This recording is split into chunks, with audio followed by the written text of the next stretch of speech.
दोस्तों नमस्कार, आदाब, सत श्री अकाल। उर्मिलेश ऑफिशियल के इस कार्यक्रम में आपका बहुत बहुत स्वागत है। मैं हूं उर्मिलेश। दोस्तों आज मैं एक बहुत अलग ढंग का कार्यक्रम पेश करने जा रहा हूं और मुझे विश्वास है आप इस कार्यक्रम को जरूर पसंद करेंगे। और वो कार्यक्रम है भारत के बड़े लेखक और हिंदी के उर्दू के शिखर प्रेमचंद की आज जयंती है। 31 जुलाई 1880 में उनका जन्म हुआ और 8 अक्टूबर 1936 तक वो जीवित रहे, यानी महज 56 वर्ष की उम्र में उपन्यास सम्राट, कथा सम्राट, जो भी आप कह लीजिए, कहलाने वाले प्रेमचंद, उनका 56 वर्ष का जीवन था। उनको अलग अलग विचारों के लोग अलग अलग ढंग से देखते हैं, लेकिन उनके रचना कर्म, उनके जीवन और उनके लेखन के अलग अलग पहलुओं के हिसाब से अगर देखा जाए तो वो अद्भुत व्यक्ति थे। और अपने दौर में ही नहीं, आज के दौर में भी अगर आप देखें तो शायद हिंदी लेखन में वो यूनिक कैरेक्टर है। हिंदी भाषी क्षेत्र के लेखकों में बिल्कुल अलग अलहदा एक व्यक्तित्व है उनका, विशिष्ट। 1933 में अगस्त के हंस मैगजीन के अंक में, हंस उनकी अपनी पत्रिका थी जिसके वो संपादक थे, हंस पत्रिका के अगस्त 1933 के अंक में डॉक्टर बी आर अम्बेडकर की तस्वीर कवर पेज पर उन्होंने छापी। उस समय तक डॉक्टर बी आर अम्बेडकर को हिंदी क्षेत्र के बुद्धिजीवियों में रिकॉग्नाइज ही नहीं किया जाता था और आज भी हाल तक नहीं रिकॉग्नाइज किया जाता था। उनकी महत्वपूर्ण किताब, उनके महत्वपूर्ण लेख, उनके महत्वपूर्ण डिस्कोर्स, जो उनके विमर्श हैं, किसी पर कोई चर्चा नहीं होती थी। ये तो बहुजन आंदोलन के इमर्जेंस के बाद हिंदी क्षेत्र का जो बहुजन जो जागृत हुआ, उसकी वजह से डॉक्टर बी आर अम्बेडकर, जिनको एक तरह से खत्म कर दिया गया था, वो पुनर्जीवित हो गए। और आज इस देश में हर कोई जो अम्बेडकर को चाहे न चाहता हो तो भी उनका नाम लेने के लिए मजबूर है। उनको न चाहने वाले लोग भी, दिल से जो नहीं चाहते, वो भी मुंह से अम्बेडकर का नाम लेते हैं। लेकिन दिल से चाहा प्रेमचंद ने, और 1933 की हंस मैगजीन में उनको कवर पेज पर सुशोभित किया।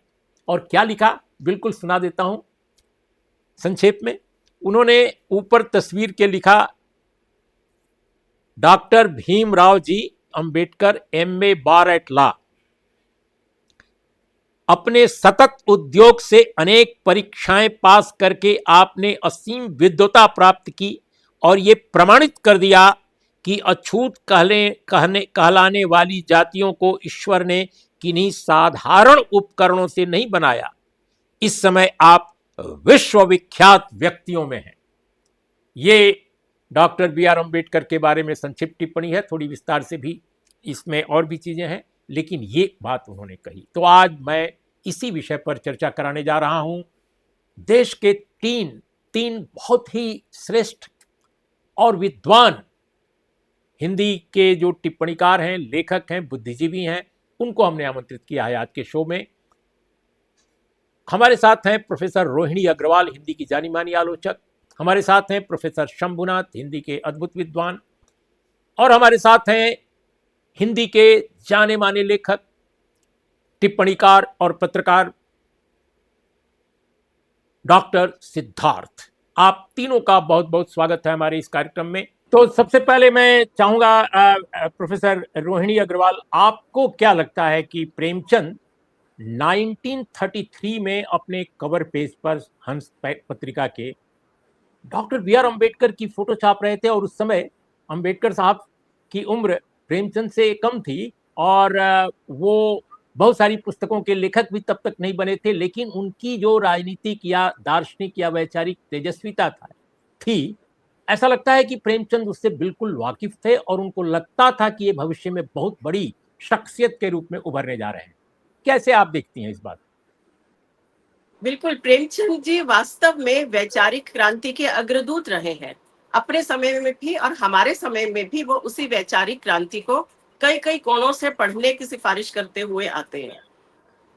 वे प्रगतिशील चेतना के और सामाजिक सरोकारों से प्रतिबद्धता के एक बहुत बड़ी बौद्धिक, सांस्कृतिक, राजनीतिक हस्ती के रूप में देखे जा सकते हैं।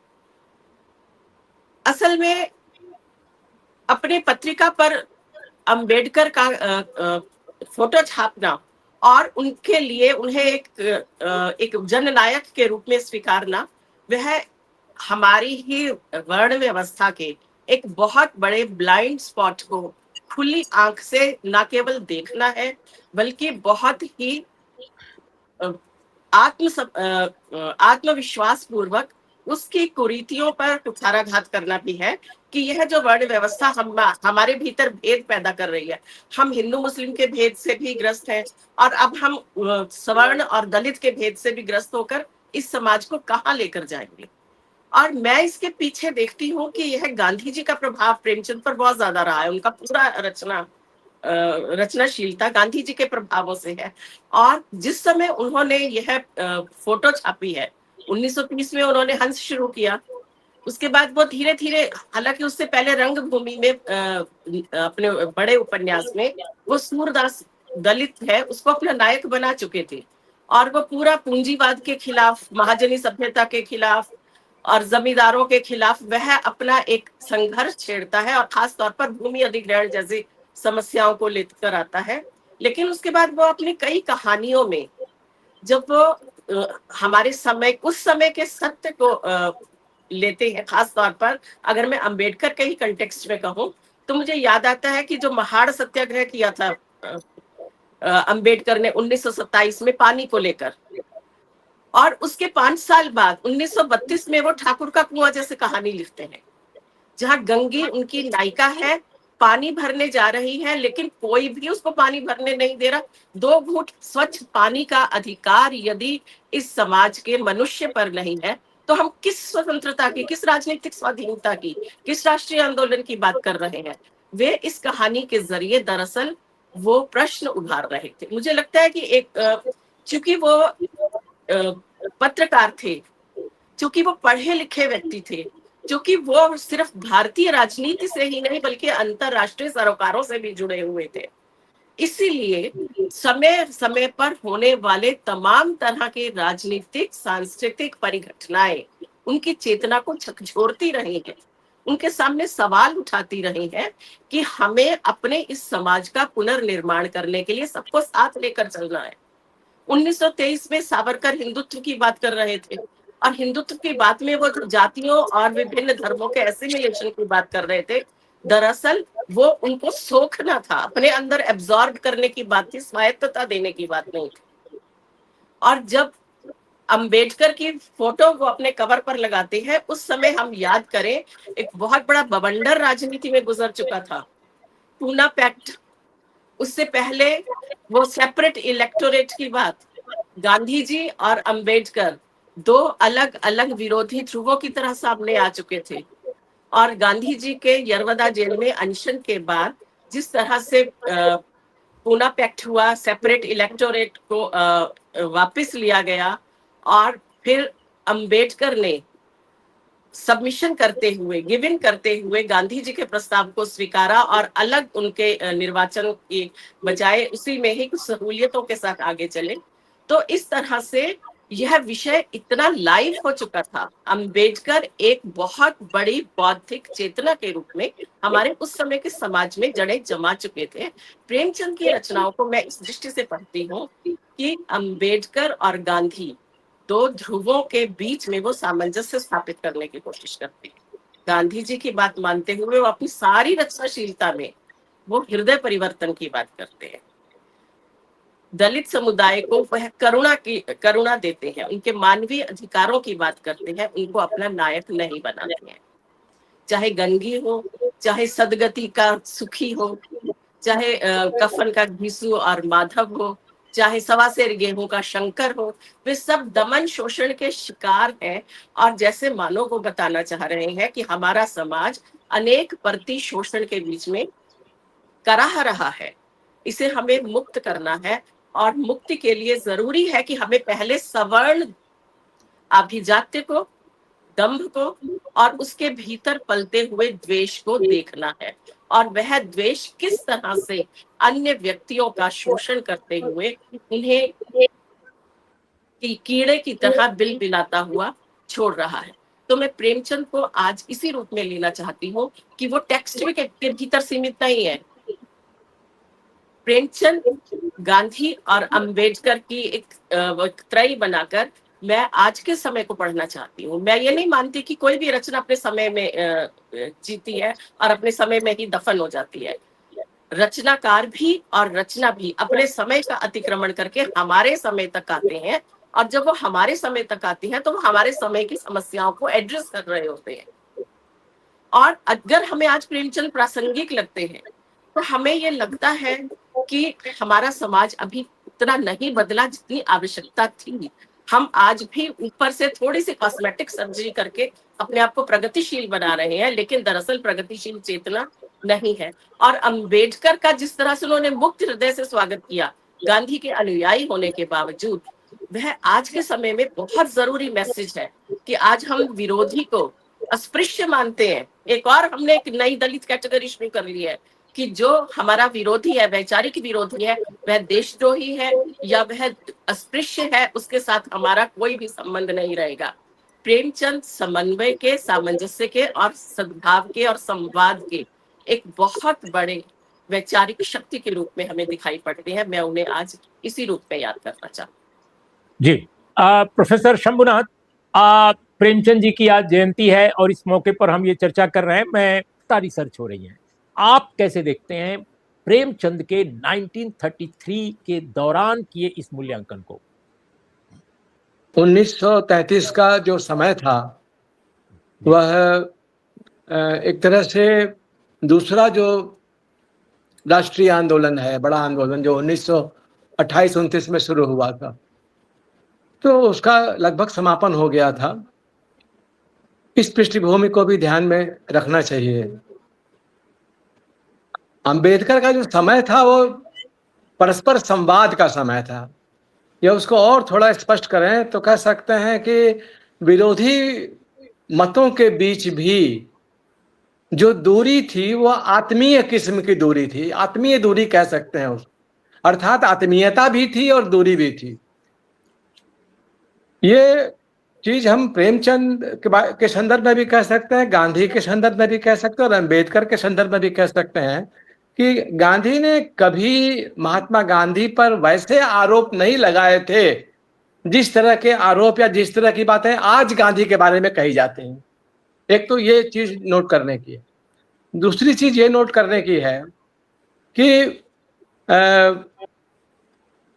प्रेमचंद ने 1933 में जो उनके प्रति सम्मान व्यक्त किया था, निश्चित रूप से वो अछूत प्रथा के विरोध में तो आंदोलन चल रहा था गांधी के नेतृत्व में। वो अछूत प्रथा के विरोध में आंदोलन अस्तित्व में आ गया था और आर्य समाज भी एक तरह से वो जाति पात तोड़क मंडल या इस तरह की चीजों के माध्यम से वह भी अपने अस्तित्व में था।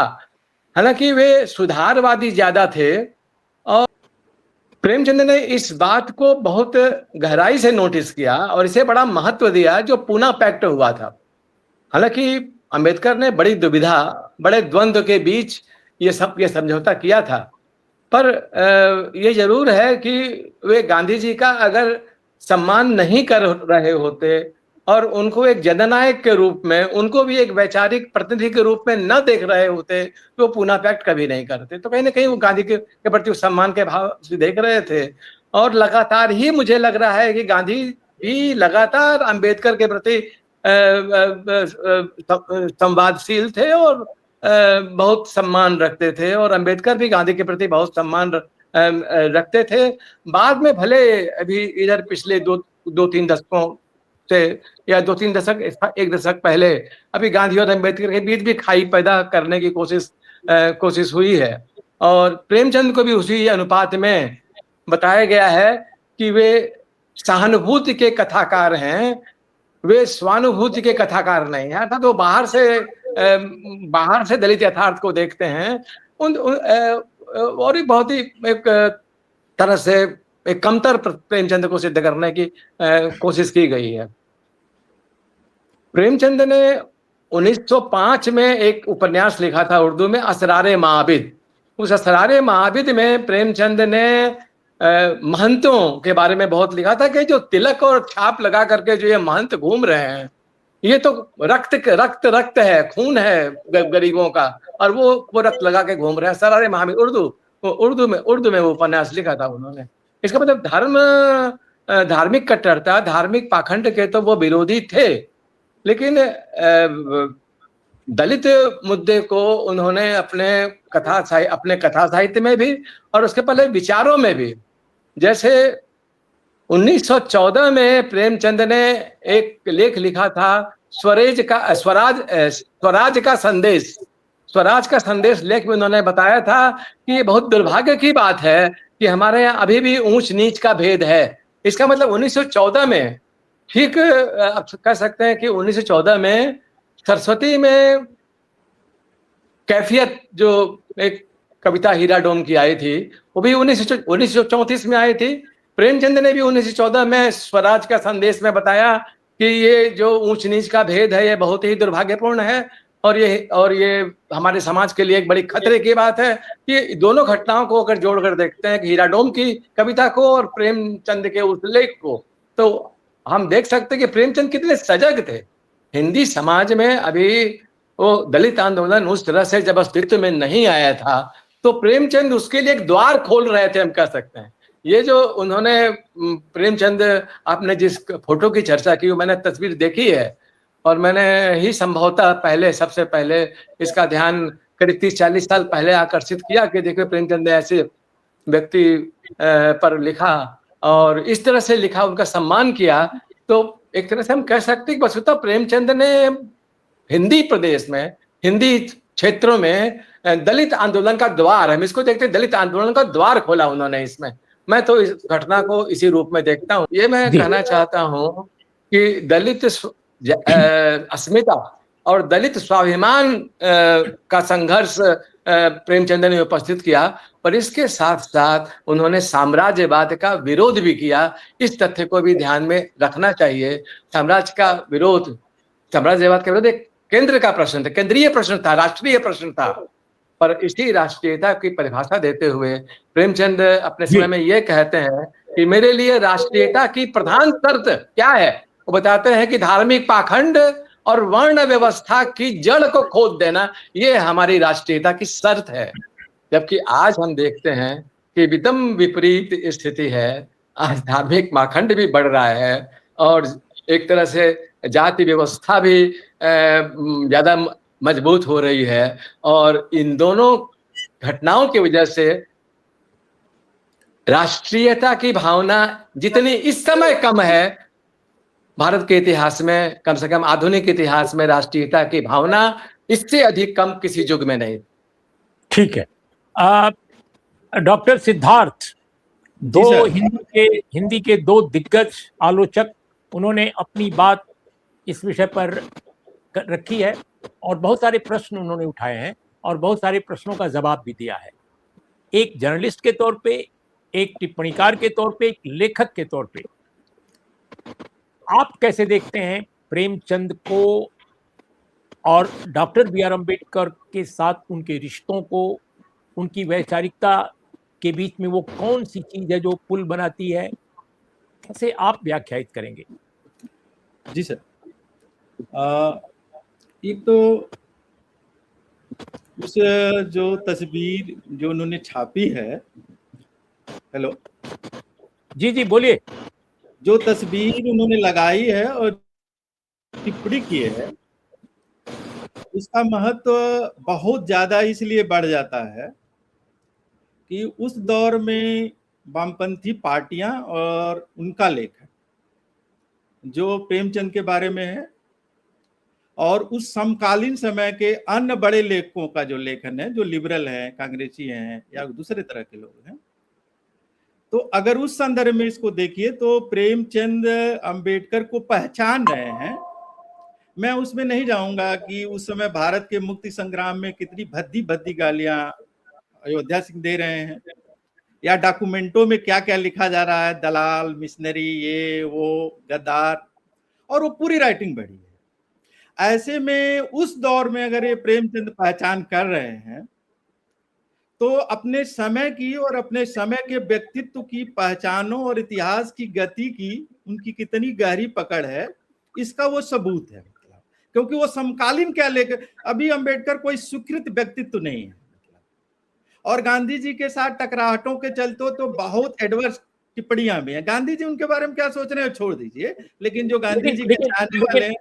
लेकिन सिद्धार्थ, मैं यहाँ पर एक सेकंड के लिए, कुछ मिनट सेकंड के लिए मैं आपको रुकूंगा कि देखिए 3-4 बड़ी घटनाएं लेकिन तब तक हो चुकी थी।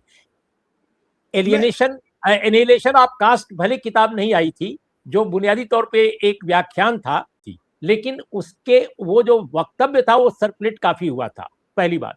दूसरी बात की मनुस्मृति दहन हो चुका था, और तीसरी बात की महाड़ का जो जिसका जिक्र प्रोफेसर रोहिणी ने की, वो आंदोलन भी, सत्याग्रह भी हो चुका था। तो एक प्रेमचंद ने अंबेडकर को एक विचारक के रूप में, वर्ण व्यवस्था विरोधी एक दार्शनिक के रूप में आकार लेते हुए जरूर देख लिया था, मुझे जो लगता है। आप कैसे देख रहे हैं इसको? मैं कह रहा हूं कि ये सब के बाद भी जो समकालीन अन्य लेखन है उसमें जो उनकी इस तरह की नायक की स्वीकृति है वो बहुत महत्वपूर्ण है। मैं उस समकालीन लेखन में नहीं जाता, विषय डाइवर्ट हो जाए।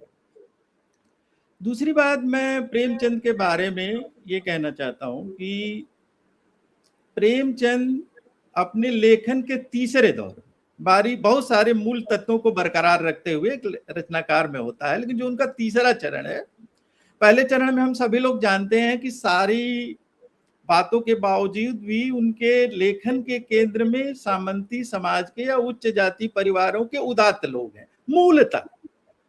फिर उनके लेखन के केंद्र में मध्यम वर्गीय रोमांटिक युवा आते हैं, जो कर्मभूमि में दिखाई देता है, उसके पहले परमाश्रम में दिखाई देता है। लेकिन प्रेमचंद के कथा लेखन के तीसरे दौर में उनके जो केंद्रीय चरित्र हैं, इस देश के जो उत्पादक हैं, श्रमिक हैं, और बिना किसी लाग लपेट के वो कहते हैं कि संजोग यह है कि वह दलित भी है और वही पिछड़े भी हैं, और गोदान इसका मुकम्मल साक्ष्य प्रस्तुत करता है। इस मामले में मैंने अपने जो लेखों में कई बार लिखा है कि जो बात, अगर जिस ब्राह्मणवाद की सामंती संरचना को या सामंती संरचना के ब्राह्मणवादी चरित्र को जो बात समझने में वामपंथी पार्टियां तक को चूक हुई और आज तक नहीं समझ पाई, जिस बात को सैद्धांतिक तौर पर अंबेडकर ने बहुत अच्छे तरीके से लिखा है, लेकिन अगर हिंदी पट्टी में, हिंदी साहित्य में अगर कोई एक व्यक्ति है जिसने भारत का न्यूक्लियस इस तरह के वर्गीय, वर्ण और जाति संरचना से बना हुआ है, और इसमें उत्पादकों और शोषकों और परजीवियों की क्या स्थिति है, अगर इसका कोई प्रतिनिधि रचनाकार है तो वो प्रेमचंद है, और गोदान तो उसका सर्वोत्तम प्रतिनिधि है। कि भारत की नाभिकीय संरचना, हिंदी पट्टी की नाभिकीय संरचना, एक रचनाकार अपने रचना करने जब वहां पहुंच जाए, जब किसी समाज का न्यूक्लियस किससे बना हुआ ये जान जाए, और दूसरा उसको सशक्त साहित्यिक अभिव्यक्ति भी दे ले। यहाँ मैं एक चीज को अलग करने का हिमायती हूँ। हमारे हिंदी साहित्य में बड़ी मैंने एक सकारात्मक चीज में इसे नहीं देखता कि किसी रचनाकार की वैचारिक राजनीतिक यात्रा और उसकी साहित्यिक यात्रा को समानांतर रखना, और उसकी साहित्यिक यात्रा में जो है उसी को वैचारिक राजनीतिक यात्रा से पुष्ट करना। प्रेमचंद भी अपने रचना में, जो उनका रचना कर्म है, उसमें अपनी राजनीतिक समझ, अपने गद्य लेखन की वैचारिक समझ, उस सबको सरपास कर जाते हैं। वहां पर न वो गांधीवादी हैं, न वहां पर वो मार्क्सवादी हैं, न वो अम्बेडकरवादी भी वहां पर नहीं है। जीवन यथार्थ का इतना सशक्त रचनाकार, और उन्हीं सेंसों में जो बाल्जाक पूरी तरह राजतंत्रवादी हैं, लेकिन फ्रांस की वर्गीय संरचना को, सामाजिक संरचना को समझने के लिए प्रेमचंद की, अरे मार्क्स के लिए सबसे बड़े उपकरण है उनके जेब में रखते हैं। जो टॉलस्टॉय ईसाईवादी है अपने समाधान में, वो रूसी क्रांति के दर्पण है। इसी अर्थों में प्रेमचंद हिंदी साहित्य में, मैं भारत का पूरा साहित्य संपूर्ण नहीं पढ़ा हूं, अगर कोई एक व्यक्ति अपने लेखन के कथा साहित्य के तीसरे दौर में हिंदी पट्टी के समग्र समाज की बुनियादी संरचना का अगर दर्पण है, जिसे क्रांति का भी दर्पण कह सकते हैं, वर्गीय संरचना का भी दर्पण कह सकते हैं, तो उस व्यक्ति का नाम प्रेमचंद है। और उसकी प्रतिनिधि उपन्यास चूंकि उपन्यास में मुकम्मल आता है, वो गोदान है। एक दो बातें हैं। प्रेमचंद गोदान तक पहुंचते पहुंचते यहां पहुंच गए थे कि जब किसी आदमी का परिचय दिया जाए तो भारतीय समाज में दो कौन अनिवार्य बातें। पहली बात उसकी सामाजिक लोकेशन क्या है, और दूसरी बात उसकी आर्थिक लोकेशन क्या है। गोदान में शायद एक पात्र भी ऐसा नहीं है जिसका जाति के साथ उसका उल्लेख न हो। जो ही प्रेमचंद किसी पात्र को इंट्रोड्यूस करते हैं, उसकी आर्थिक संरचना, प्रेम होरी को इंट्रोड्यूस कर रहे हैं तो गोबर, गाय, गन्ना। जब राय साहब, तनखा साहब और खन्ना साहब को इंट्रोड्यूस कर रहे हैं तो उनके कार, गाय और उनके पूरे उसके साथ। राय साहब को इंट्रोड्यूस कर रहे हैं, जिमुरी सिंह पटेश्वरी लाल को इंट्रोड्यूस कर रहे हैं। जिसको इंट्रोड्यूस कर रहे हैं तो उसकी पूरी सामाजिक लोकेशन क्या है और उसका आर्थिक लोकेशन क्या है, क्योंकि भारत में वर्ग की पहचान इसके बिना हो ही नहीं सकती है। एक दो तीन छोटी बातें। प्रेमचंद ने रचना कर्म के तीसरे दौर में कमोबेश इस तनाव, इस मूल सवाल से अलग चले जाते हैं कि देश आजाद हो रहा है कि नहीं हो रहा है, क्योंकि करीब करीब आजादी तय सी है। प्रेमचंद की मुख्य चिंता का विषय यह बन जाता है, गोदान में और सशक्त आता है। मैं गोदान का रिप्रेम ले रहा हूं आसानी के लिए और जल्दी के लिए, कि क्या जो देश आजाद होने वाला है उसमें होरी की, धनिया की, सिलिया की, भोला यादव की, गोबर की, दुनिया की नियत बदलने वाली है कि नहीं। और जो गांवों में, जिसको डीडी कोसंबी नीचे का सामंतवाद कहते हैं, जे इनके शोषक उत्पीड़क जिमुरी सिंह पटेश्वरी लाल, सौवाइन, माता दिन, दाता दिन है, इनके चंगुल से इनकी मुक्ति होनी है कि नहीं। और गोदान में अपनी वह निष्पत्ति में है कि ये होता हुआ दिख नहीं रहा है। गोदान पर पूरा हम नहीं जा रहे हैं, या उनके जो अम्बेडकर से उनकी जो एक अपरत्व है, अम्बेडकर समझना चाहता हूं आपसे। आज का विषय हम अम्बेडकर पर 1936 में जाति के विनाश में वर्ण जाति व्यवस्था की जो मुकम्मल समझ अम्बेडकर प्रस्तुत कर रहे हैं, उससे 1 इंच भी कमतर समझ गोदान में प्रेमचंद प्रस्तुत नहीं कर रहे हैं। और दोनों किताब संयोग से 36 में प्रकाशित होती है। बल्कि आप ये कहें तो कुछ ज्यादा गहरे में जाकर के गोदान में प्रेमचंद अंबेडकर से ज्यादा गहरे में जाकर के वो प्रेमचंद वर्ण जाति व्यवस्था की पूरी संरचना को प्रस्तुत कर रहे हैं, क्योंकि वो वैचारिक लेखन नहीं, वो जीवन का लेखन। और जो गहरे में जा रहे हैं वो मुझे कहने में संकोच नहीं है कि अंबेडकर जात के विनाश में जात की सारी संरचना के विश्लेषण में सरप्लस एप्रोप्रिएशन, जो एक मार्क्सवादी शब्दावली में चलता है कि किस श्रम का शोषण हो रहा है, ये जात क्या सामाजिक प्रभुत्व का मामला है, जात क्या मनोवैज्ञानिक मामला है, वर्ण जाति व्यवस्था क्या साइकोलॉजिकल मामला है, कि इसका बुनियादी कोई आर्थिक आधार है। और गोदान में, और गोदान ही नहीं, चाहे वो सदगति आप ले लीजिए, मंत्र ले लीजिए, और उस समय की कहानियां ले लीजिए, मंदिर ले लीजिए, उसमें जब आप जाएंगे तो प्रेमचंद ज्यादा गहरे डेप्थ में है। उसका कारण है कि अंबेडकर जाति को वैचारिकी में समझ रहे हैं और दलित दृष्टि भी है। एक बात यहां मैं और कहना चाहूंगा कि वर्ण जाति व्यवस्था पर बात करते समय और अंबेडकर पर बात करते समय और प्रेमचंद पर बात करते समय अगर सवाल को दलित तक रिड्यूस कर दिया जाएगा कि दलित दृष्टि का मतलब होता है वर्ण जाति व्यवस्था को, संरचना को समझना, दलित दृष्टि, दलित का मतलब होता है उस बात को समझना। यहां एक बात कह दूं कि प्रेमचंद मूलतः जो वर्ण जाति व्यवस्था की संरचना की एक बड़ी इकाई है, जिसे शूद्र कहते हैं, पिछड़ा कहते हैं, उसके ज्यादा बड़े प्रतिनिधि रचनाकार हैं। ज्यादा बड़े प्रतिनिधि, वो उत्पादक वर्ग है, काश्तकार है, वही मेहनत कश वर्ग है, उसमें एक श्रमिक वर्ग के रूप में दलित भी है। और एक छोटी बात, प्रेमचंद दलित जीवन के तरह के प्रथम दृष्टया रचनाकार नहीं है जितना पिछड़े के जीवन के हैं। और यहाँ दो अध्येता बैठे हुए हैं, शायद मुझे जानकारी मेरी कम हो, लेकिन मैं ये बता दूं कि प्रेमचंद के यहाँ दलित पात्र ज्यादातर वो आए हैं जो सवर्णों के टोले में आए हैं या पिछड़ों के टोले में आए हैं। दलित अपने टोले में कैसे रहता है, इसकी कहानियां बहुत कम है। गोदान में भी जो पात्र है वो खलिहान में है। वो आप जो देखे हैं सदगत, वो भी अपना गांव छोड़ आया है टोले में।